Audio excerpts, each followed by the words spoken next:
উজাইত জিলাত মটৰ পৰিদৰ্শকৰ অভিযান কাঠফুলাৰ দৰে গঢ়ি উঠা ছেকেণ্ড হেণ্ড গাড়ীৰ শ্বৰুমত অভিযান নিয়ম উলংঘাৰ কথা ধৰা পৰা পাছতো জাননী জাৰি কৰিয়ে দায়িত্ব সামৰিলে জিলা পৰিবহণ বিষয়া আৰু এমভিআই তথা মটৰ পৰিদৰ্শকৰ বিৰুদ্ধে অভিযোগ উত্থাপিত হৈছে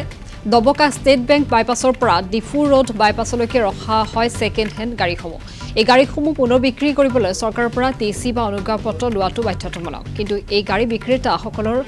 ৯৫% নাই কোনো ধৰণৰ বৈধ নথিপত্ৰ পৰিবহণ বিভাগৰে থকা সম্পৰ্কৰ বাবে অবৈধ প্ৰক্ৰিয়াৰে গাড়ীবোৰ বিক্ৰী হোৱাৰ অভিযোগ উত্থাপিত হৈছে শুকুৰবাৰে পৰিবহণ বিষয়া তথা মটৰ পৰিবহণ পৰিদৰ্শকে দবকাৰ শ্বৰুমসমূহত অভিযান চলায় যদিও কেৱল মাত্ৰ সতৰ্কবাণী দিয়ে দায়িত্ব সামৰে এই বিষয়টো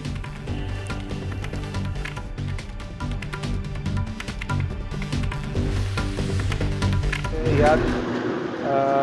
ছেকেণ্ড হেণ্ড ডিলাৰবোৰ ইলিগেলভাৱে চলি আছে সেইখিনি আমি চাবলৈ আহিছিলোঁ ইহঁতৰ কাগজ পাতি ঠিকেই আছেনে নাই অলৰেডি 2 টাইমছ ন'টিছ দিয়া হৈছে ইয়াৰ পিছত আমি এতিয়া এনক্ৰ'চমেণ্ট বহুতখিনি চোৱা গৈছে তো ইয়াৰ জৰিয়তে আমি এটা মেছেজ দিব বিচাৰিছোঁ যাৰ যাৰ ডকুমেণ্টছ ঠিক নাই বা যাৰ যাৰ এনক্ৰ'চমেণ্ট আছে এনক্ৰ'চমেণ্টখিনি ধৰক এতিয়া গভৰ্ণমেণ্ট লেণ্ডত আপোনালোকে গাড়ী ডিছপ্লে কৰিব নোৱাৰে বা আপোনালোকৰ শ্ব'ৰুম তাত এক্সটেণ্ড কৰিব নোৱাৰে এইখিনিয়ে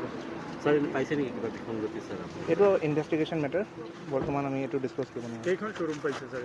ইয়াত বহুতকেইটা আমি শ্বৰুম ভিজিট কৰিছোঁ এনে আমাৰ ন'টিছ দিয়া গৈছে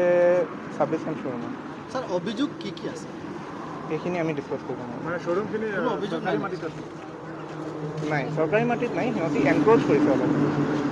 ডিছপ্লে